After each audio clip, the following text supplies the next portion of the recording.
قال الله تبارك وتعالى في القرآن المجيد: أعوذ بالله من الشيطان الرجيم من همزه ونفخه ونفثه والسابقون الأولون من المهاجرين والأنصار والذين اتبعوهم بإحسان رضي الله عنهم ورضوا عنه وأعد لهم جنات تجري تحتها الأنهار خالدين فيها أبدا ذلك الفوز العظيم۔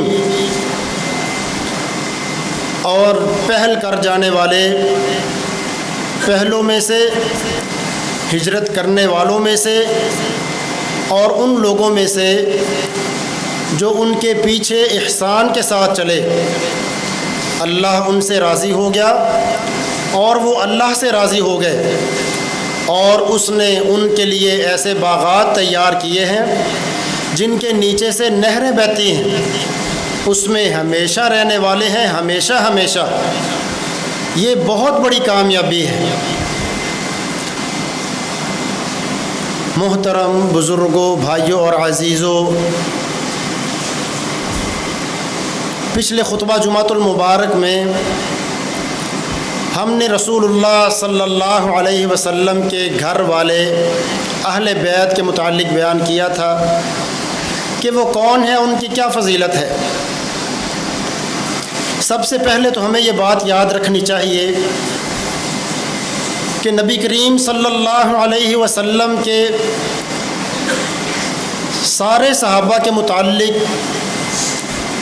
ایک مخلص کامل مسلمان کا یہ عقیدہ ہوتا ہے کہ اللہ کے نبی صلی اللہ علیہ وسلم کو جس نے ایک لمحہ، ایک گھڑی بھی ایمان کی حالت میں، اسلام کی حالت میں دیکھ لیا اور اسی اسلام پر اس کی موت ہو گئی تو یہ بندہ جنتی ہے۔ اس کے متعلق کسی قسم کی کوئی بات کرنا، برا بھلا کہنا اور طعن و تشنیع کا نشانہ بنانا یہ مسلمان کے لیے جائز نہیں ہے، چاہے وہ سب سے پہلے اسلام قبول کرنے والے ہوں، چاہے وہ سب سے آخری بندہ، آخری صحابی ہو، چاہے وہ کبار صحابہ کرام ہوں، چاہے وہ چھوٹی عمر کے صحابہ ہوں، چاہے وہ مرد حضرات ہوں، چاہے وہ خواتین ہوں، کسی کے متعلق زبان کھولنے کی اجازت اللہ تبارک و تعالیٰ نے نہیں دی۔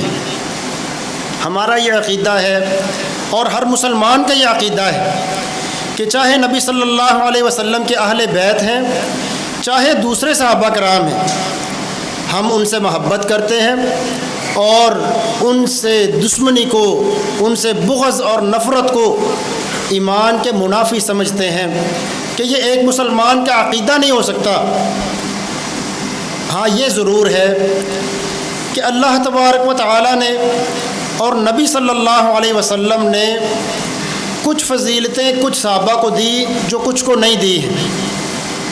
فضائل میں، مناقب میں تفاوت اور اونچائی اور نیچے درجہ زیادہ ہونا اور کم ہونا یہ ہو سکتا ہے، لیکن اس کا ہرگز یہ مطلب نہیں ہے کہ جن کا درجہ کم ہے ان کے متعلق ہم زبانیں دراز کرنی شروع کر دیں۔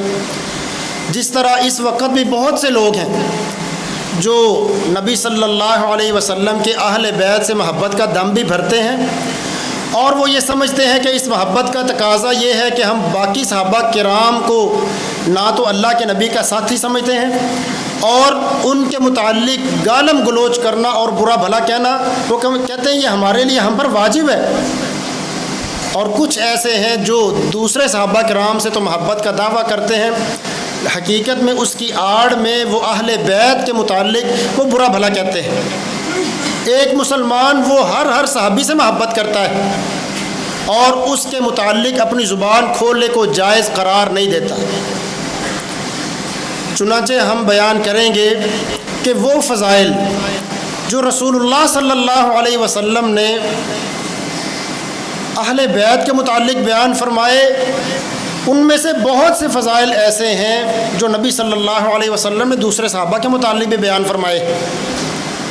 سب سے پہلے تو ہمیں یہ دیکھنا چاہیے، نبی صلی اللہ علیہ وسلم نے اہل بیت کے متعلق فرمایا کہ اللہ تعالیٰ نے مجھے بنو کنانہ سے منتخب فرما لیا، پھر بنو کنانہ سے اسماعیل علیہ السلام کی اولاد سے بنو ہاشم کو چنا، پھر ان میں سے اللہ تعالیٰ نے اہل بیت کو چنا یعنی بنو ہاشم کو، ان میں مجھے مبعوث فرمایا۔ تو اس میں بنو ہاشم کی اور اہل بیت کی بڑی فضیلت ہے، لیکن ساتھ ہی دوسری حدیث میں رسول اللہ صلی اللہ علیہ وسلم نے فرمایا ان اللہ اختارانی، اللہ نے مجھے نبوت کے لیے چن لیا، واختار لی اصحابا، اور جو میرے صحابہ ہیں ان کو بھی اللہ نے میرے لیے چنا ہے، جس طرح بنو ہاشم کو چنا ہے میرے صحابہ بھی اللہ تعالیٰ کا انتخاب ہے۔ فجعل لی منہم وزراء وانصارا واصہارا، اور میرے صحابہ میں سے اللہ نے میرے وزیر بنا دیے، میرے مددگار پیدا کر دیے۔ صرف یہ مت سمجھو کہ اللہ نے میرے لیے اہل بیت کا انتخاب فرمایا، فرمایا سارے صحابہ ہی میرے لیے اللہ کا انتخاب۔ آپ نے فرمایا میرے اہل بیت کا خیال کرنا، فرمایا اذکرکم فی اہل بیتی، میں تمہیں اللہ کی یاد دلاتا ہوں کہ میرے اہل بیت کا خیال کرنا، اگر مجھ سے محبت ہے میرے اہل بیت سے محبت کرنا۔ ساتھ ہی صحیح مسلم میں ہے آپ نے فرمایا احفظونی فی اصحابی، اگر مجھ سے محبت ہے میرا خیال کرتے ہو تو میرے سارے صحابہ کا بھی خیال کرنا ہے، صرف اہل بیت کا خیال نہیں کرنا، میرے سارے صحابہ کی حفاظت کرنا تم پر لازم۔ اور ساتھ ہی فرمایا فمن سب اصحابی، جو میرے صحابہ میں سے کسی کو بھی برا بھلا کہے، آگے بڑے سخت الفاظ فرمائے، فرمایا فعلیہ لعنت اللہ والملائکۃ والناس اجمعین لا يقبل منہ یوم القیامۃ صرف ولا عدل، جو میرے صحابہ کو گالی دے برا بھلا کہے اس پر اللہ کی بھی لعنت ہے، اس کے سارے فرشتوں کی بھی لعنت ہے، اور تمام لوگوں کی طرف سے لعنت ہے، اور قیامت کے دن اس کی نہ فرضی عبادتیں قبول ہوں گی نہ اللہ اس کا کوئی نفل قبول کرے گا۔ یہ صحیح حدیث ہے رسول اللہ صلی اللہ علیہ وسلم کی، جہاں اہل بیت کا خیال کرنے کا حکم دیا، ساتھ ہی فرمایا میرے صحابہ کا بھی خیال کرنا ہے۔ نجات کا راستہ، فرمایا اس راستے کو لازم پکڑو جو کتاب و سنت کا ہے اور جس پر میرے اہل بیت جس کو انہوں نے تھاما ہوا ہے۔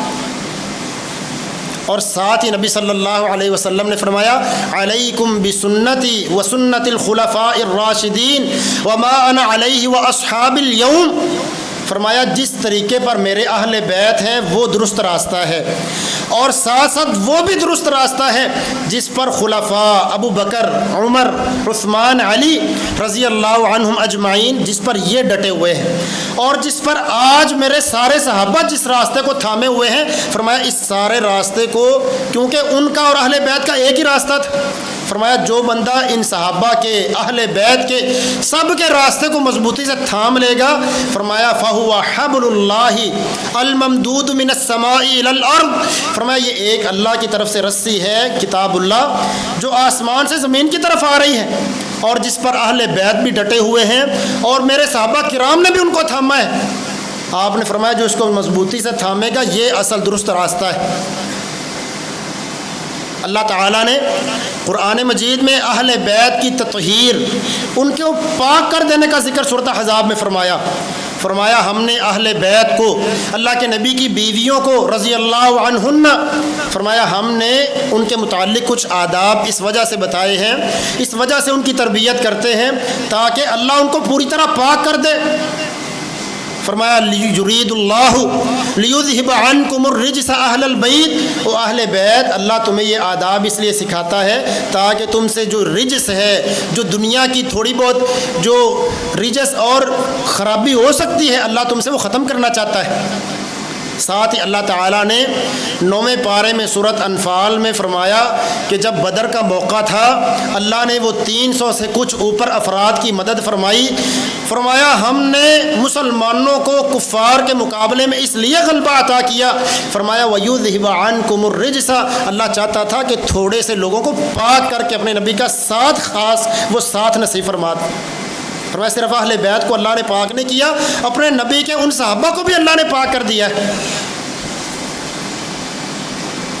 نام لے کر نبی صلی اللہ علیہ وسلم نے اہل بیت کا نام لے کر ان کی فضیلت بیان فرمائی۔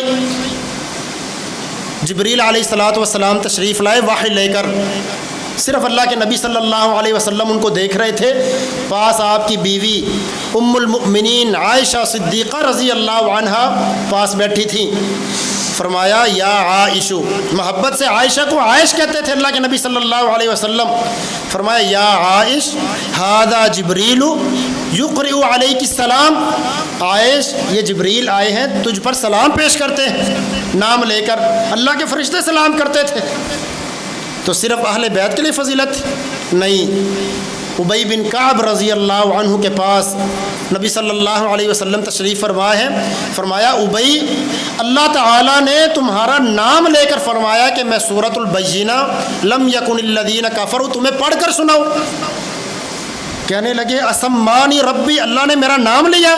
فرمایا ہاں تمہارا نام لے کر کہا ہے کہ اس کو ابی بن کعب کو سورۃ البینہ پڑھ کر آپ سنائیں. یہ بات سننا تھی کہ ابی بن کعب رضی اللہ عنہ رونا شروع ہو گیا کہ اللہ تعالیٰ میرا نام کہہ رہا ہے. اہل بیت کے نام لے لے کر جہاں تذکرے ہیں وہاں صحابہ کرام کے بھی تذکرے ہیں.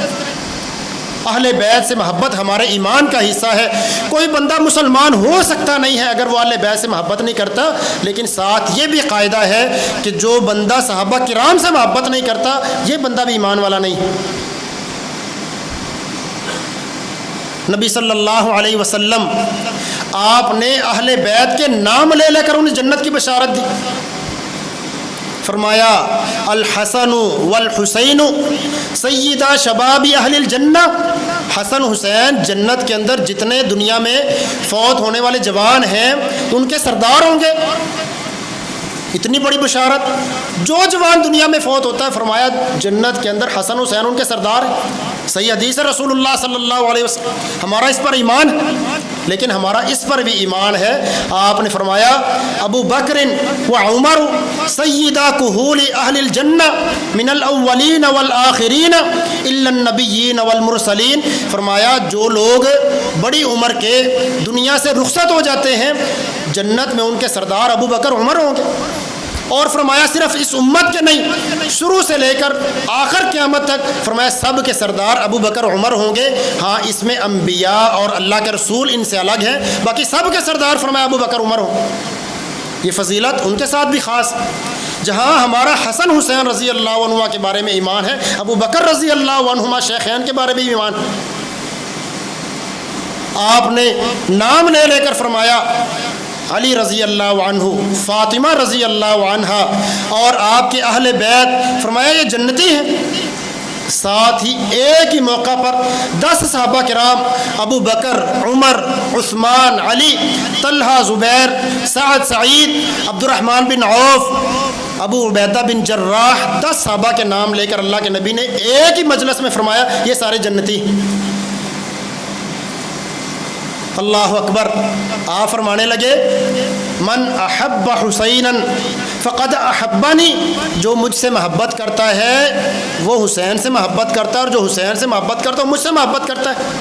اور ساتھ ہی فرمایا جس نے حسین سے محبت کی اللہ نے اس سے محبت کی. ومن ابغض حسینا ابغضہ اللہ، جو حسین سے بغض رکھتا ہے اللہ اس سے بغض رکھتا ہے. ساتھ ہی فرمایا الانصار، میرے ساتھی انصار صحابہ کرام من احبہم اللہ، جو ان سے محبت کرے گا اللہ ان سے محبت کرے گا. ومن ابغضہم اللہ، جو ان سے نفرت کرتا ہے دل میں بغض رکھتا ہے برا بھلا کہتا ہے فرمایا اللہ ان سے بغض رکھتا ہے. اور نبی صلی اللہ علیہ وسلم نے اس کے لیے ابغض ماضی کا صیغہ استعمال کیا جس میں تاکید پائی جاتی یقینی طور پر اللہ کا ان لوگوں سے بغض ہے جو اللہ کے نبی کے صحابہ سے بغض رکھتے ہیں.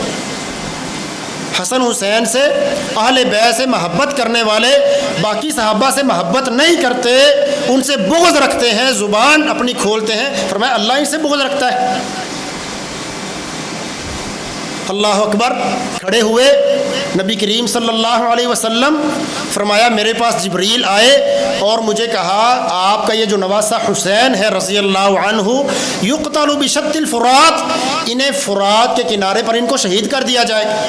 شہادت کی نبی صلی اللہ علیہ وسلم نے پہلے بشارت دے دی، اہل بیت کو بشارت دے دی. اور ساتھ ہی آپ احد پہاڑ پر کھڑے ہیں، ابو بکر ہیں، عمر ہیں، عثمان ہیں. تو وہ ہلنے لگا.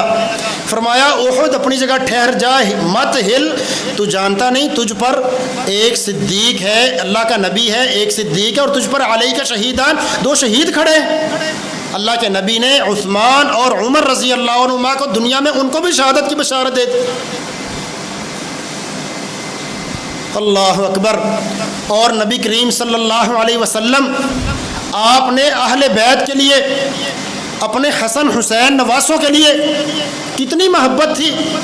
صحابی کہتے ہیں آپ نے فرمایا فدا کا ابی و امی، جس طرح کہتے ہیں تجھ پر میں قربان، میری جان تجھ پر قربان، آپ حسن حسین کو اس طرح کہتے تھے میں صدقے واری جاؤں۔ یہی الفاظ اللہ کے نبی جنگ کا میدان ہے، سعد رضی اللہ عنہ اللہ کے نبی کے سامنے ڈھال بن کر کھڑے ہیں، جو تیر آتا آگے ہاتھ کر لیتے، اللہ کے نبی تک پہنچنے نہیں دیتے، اتنے تیر لگے، صحیح بخاری میں ان کا ہاتھ فالج ہو گیا، شل ہو گیا، آپ تیر پکڑاتے جا رہے ہیں، فرمایا ارمی یا سعد فداک و ابی و امی، سعد تیر پھینکتے جاؤ، میری ماں اور میرا باپ تجھ پر قربان ہو۔ وہ اس پر فخر کرتے تھے، اللہ کے نبی نے اپنے ماں باپ دونوں کو مجھ پر قربان کیا ہوا ہے، حسن حسین پر قربان کیا، سعد رضی اللہ عنہ پر بھی قربان کیا ہے۔ صحابہ تو سارے اللہ کے نبی کے بڑے دیوانے تھے، اپنی جانیں قربان کرنے والے تھے۔ اللہ اکبر۔ صحابہ حسن حسین کے متعلق فرمایا یہ مجھ سے ہیں، میں ان سے ہوں، منی کا لفظ فرمایا مجھ سے، میرے ساتھ تعلق رکھنے والے حسن حسین، میرا ان سے تعلق۔ اور ساتھ ہی کیا کہتے ہیں، جنگ کا میدان ہے، آپ کے صحابی جلیبیب رضی اللہ عنہ شہید ہو گئے، 7 کفار کو مارا، پھر انہوں نے ان کو قابو کر لیا اور شہید کر دیا، آپ کے پاس لائے گئے، اللہ کے نبی ان کو اپنے گھٹنے پر رکھتے ہیں اور دیکھا میرا یہ صحابی اتنے زخم لگے ہیں، 2 دفعہ فرمایا ھذا منی و انا منہ، ھذا منی و انا من، یہ مجھ سے ہے میں اس سے ہوں، یہ مجھ سے میں اس سے ہوں۔ ایک دفعہ ابو موسیٰ اشعری رضی اللہ عنہ فرماتے ہیں کہ نبی صلی اللہ علیہ وسلم کے سامنے ذکر ہوا کہ اشعری قبیلے کے مسلمان، ان کی بڑی اچھی عادت ہے، وہ یہ ہے کہ جب ان لوگوں کے پاس خوراک کم ہو جائے، زادہ راہ کم ہو جائے، روپیہ پیسہ تھوڑا ہو گیا ہے، تو یہ نہیں اپنا اپنا خیال ہے، جس کے پاس تھوڑا ہے وہ تھوڑا لے آتا ہے، جس کے پاس زیادہ ہے وہ اپنا زیادہ لے آتا ہے، پھر آپس میں برابر بانٹ کر وہ استعمال کر لیتے ہیں، تنگی کے وقت کو اس طرح ہی گزارا کرتے ہیں۔ فرمایا اتنا پسند کیا اس عادت کو، فرمایا ہم منی و انا منہم، یہ اشعری قبیلے کے مسلمان مجھ سے، میں ان سے ہوں۔ اللہ کے نبی اہل بیت کے متعلق جو الفاظ استعمال فرماتے ہیں، صحابہ کے متعلق بھی وہ الفاظ استعمال فرمائے۔ علی رضی اللہ عنہ کے متعلق فرمایا من کنتو، آپ نے فرمایا جس کا علی مولا ہے، دوست ہے، میں اس کا دوست، اس کا مولا ہوں۔ صحیح حدیث ہے، فرمایا اللہم، اے اللہ جو علی سے دوستی رکھے، فوالی، یا اللہ تو اس سے دوستی رکھ، ومن عاداہ فعادی، یا اللہ جو اس سے دشمنی رکھتا تو اس سے دشمنی رکھ۔ اور ساتھ ہی زید بن ثابت رضی اللہ عنہ، اللہ کے نبی کے وحی لکھنے والے صحابی، کاتب وحی، ان کے متعلق فرمایا انت اخونا و مولانا، زید آپ ہمارے بھائی ہیں، آپ ہمارے مولا ہیں، آپ ہمارے دوست ہیں۔ اللہ کے نبی اپنے ساتھیوں کو دوست کہا کرتے تھے، اپنے بھائی قرار دیتے تھے، فرماتے تھے اللہ نے میرے لیے میرے ساتھی چنے۔ اہل بیت جہاں اللہ کا انتخاب ہے، میرے گھر والے اللہ کا انتخاب ہے، اسی طرح میرے تمام صحابہ میرے مددگار، میرے وزیر اور اللہ کے منتخب کیے ہوئے۔ علی رضی اللہ عنہ کہتے ہیں رسول اللہ صلی اللہ علیہ وسلم کو میں نے فرماتے ہوئے سنا کہ جو بندہ علی رضی اللہ عنہ سے بغض رکھے گا، فرمایا وہ منافق ہوگا، جو علی سے محبت کرے گا، فرمایا وہ ایمان والا ہے۔ یہی بات آپ نے صحابہ کرام انصار کے متعلق فرمایا جو میرے انصار سے محبت کرے گا وہ ایمان والا ہے، جو میرے انصار سے دشمنی رکھے گا، فرمایا وہ منافق ہے۔ اللہ اکبر۔ اور یہاں سے بڑے لوگ اعتراض کرتے ہیں، دیکھو جی علی رضی اللہ عنہ اور بہت سے صحابہ کی آپس میں پھر لڑائیاں تھیں، جو صحابی علی سے بغض رکھتے تھے وہ تو منافق ہو گئے۔ حالانکہ خود نبی صلی اللہ علیہ وسلم نے فرمایا کہ ان کی یہ دشمنیاں، یہ بغض اس وجہ سے ہوں کہ انہوں نے اللہ کے نبی کی مدد کی تھی، اللہ کے نبی پر ایمان لائے تھے، اس لیے ہم ان سے دشمنی رکھتے ہیں۔ فرمایا یہ لوگ منافق ہیں، ذاتی لڑائیاں تو بڑے مسلمانوں کی ہو جاتی ہیں، فرمایا یہ اس کے اندر داخل نہیں، وہ تو اجتہادی خطائیں ہیں صحابہ کرام کی، جس میں اگر بندہ درست فیصلہ اس تک پہنچ جائے، فرمایا اس کے لیے 2 اجر ہیں، اگر وہ غلطی پر بھی ہے فرمایا فَلَهُ أَجْرٌ، اس کا 1 اجر تو باقی ہے۔ اس کی وجہ یہ ہے یہ صحابہ اللہ کے نبی کے ساتھی تھے، ہمارے لیے ہمارا حق نہیں ہے کہ ہم ان کے متعلق اپنی زبانوں کو کھول لیں، اللہ نے اس کی اجازت نہیں دی۔ رسول اللہ صلی اللہ علیہ وسلم کے یہ صحابہ اللہ تعالیٰ نے سورۃ حدید میں فرمایا لا يستوی القاعدون من المؤمنین، وہ لوگ جو اللہ کے نبی کے ساتھ جنگوں میں شریک ہوئے اور وہ جو عذر کی وجہ سے مدینے میں بیٹھے رہے، اگرچہ یہ برابر نہیں ہیں، اور وہ لوگ جو فتح مکہ سے پہلے مسلمان ہوئے اور وہ جو فتح مکہ کے بعد اسلام لائے، فرمایا اگرچہ یہ برابر نہیں ہیں، وَكُلًّا وَعَدَ اللَّهُ الْحُسْنَى، سب سے اللہ نے معافی کا، اور صرف معافی نہیں، حسنہ سب سے بڑی اچھائی کا اللہ نے سب سے وعدہ کیا ہے۔ ہمارا یہ کام نہیں کہ ہم صحابہ کرام کے ایمان کے وہ ترازو بن جائیں، ان کو تولنا شروع کر دیں، بلکہ ہمارا جو ایمان ہے اور جو ہم پر واجب ہے وہ کیا ہے؟ وہ نبی صلی اللہ علیہ وسلم نے خود فرما دیا کہ اگر ہم ان سے محبت کرتے ہیں، چاہے وہ اہل بیت ہیں، چاہے وہ اللہ کے نبی کے باقی صحابہ کرام ہیں، فرمایا تمہارے ایمان کا تقاضا اور معیار یہ ہے کہ تم اس راستے پر چلو جو راستہ نبی صلی اللہ علیہ وسلم ان کو بتا کر گئے ہیں۔ وہ کیا ہے؟ فرمایا علیکم بسنتی، جو میرا طریقہ ہے، جو اللہ تبارک و تعالیٰ نے مجھے بتایا، اور میرے صحابہ کرام اور اہل بیت اور خلفائے راشدین جس طریقے سے مضبوطی سے تھامے رکھا اور اسی پر ان کی وفات ہوئی، دنیا سے چلے گئے، فرمایا اس کو تھامو، یہ تمہاری محبت ہے، یہ کوئی محبت نہیں منہ سے کہتے رہو ہمیں اہل بیت سے بڑی محبت ہے، ہمیں اللہ کے نبی کے صحابہ سے بڑی محبت ہے۔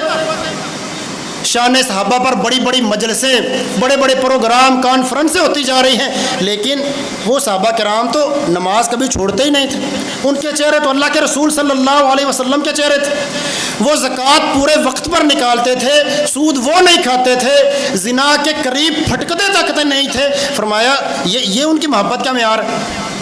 محبت کے دم بھرتے ہو تو وہ کام بھی کرو جو اللہ کے رسول کے صحابہ کرتے تھے، جو اہل بیت کرتے تھے، جس کے لیے انہوں نے بڑی قربانیاں دے دی تھی۔ فرمایا یہ محبت ہے، یہ تو کوئی محبت نہیں منہ سے فلاں صحابی سے بھی بڑی محبت ہے، اہل بیت کے فلاں بندے سے بھی بڑی محبت ہے، عمل کرنے کے لیے تیار بھی نہیں ہے، یہ بندہ تو اس کا تو اسلام بھی خطرے میں۔ نبی صلی اللہ علیہ وسلم، صرف ایک بات آپ کے سامنے بیان کرتا ہوں، نبی صلی اللہ علیہ وسلم کا زمانہ ہے، وہ لوگ جو عقیدتاً پکے منافق تھے، کافر تھے، صرف جاننے بچانے کے لیے صرف منہ سے اقرار کیا تھا کہ ہم مسلمان ہیں، یہ دکھاوا کرنے کے لیے کہ ہم مسلمان ہیں۔ اللہ تعالیٰ نے 5ویں پارے میں فرمایا یأتون الصلاۃ وہم کسالى، اپنا اسلام ثابت کرنے کے لیے نماز کے لیے مسجد میں آنا پڑتا تھا۔ یہ وہ تھے جو مسلمان نہیں تھے، کافر تھے، صرف یہ ثابت کرتے تھے کہ ہم مسلمان ہیں، نماز کے لیے مسجد میں آتے تھے۔ ابو بکر خلفاء کا اور بنو امیہ کا پورا دور، ایک بندہ بھی ایسا نہیں ملتا جو منہ سے اسلام کا دعویٰ کرتا ہو اور مسلمانوں کی مسجد میں کے اندر آ کر نماز نہ پڑھتا، ایک بندہ بھی نہیں ملتا۔ وہ اسلام کا دعویٰ کرے، چاہے وہ مسلمان ہے یا نہیں ہے، اسلام کا دعویٰ کرتا ہے مسلمان ہوں، اور مسلمانوں کی جماعت کے ساتھ نماز نہ پڑھے، ایک بندہ بھی ایسا نہیں ملتا۔ ہم لوگ تو محبت بھی کرتے ہیں اور نمازیں جب دل کرتا پڑھتے ہیں، کئی ایسے جو جمعہ کے لیے مسجد میں آتے ہیں، کئی ایسے عید کے لیے بھی نہیں جاتے۔ ہمارے اسلام میں خلل بھی کوئی نہیں آتا، صحابہ سے محبت کا دعویٰ بھی ہے، اس کے لیے لڑنے مرنے پر بھی تیار ہو جاتے ہیں، اور حالت ہماری یہ کہ ہمارا سب سے بڑا رکن جس کا قیامت والے دن سب سے پہلے سوال ہونا ہے وہ بھی درست نہیں۔ اللہ تعالی ہمیں حقیقی معنوں میں نبی صلی اللہ علیہ وسلم کے طریقے پر چلنے کی توفیق عطا فرمائے۔ وآخر دعوانا ان الحمد للہ رب العالمین۔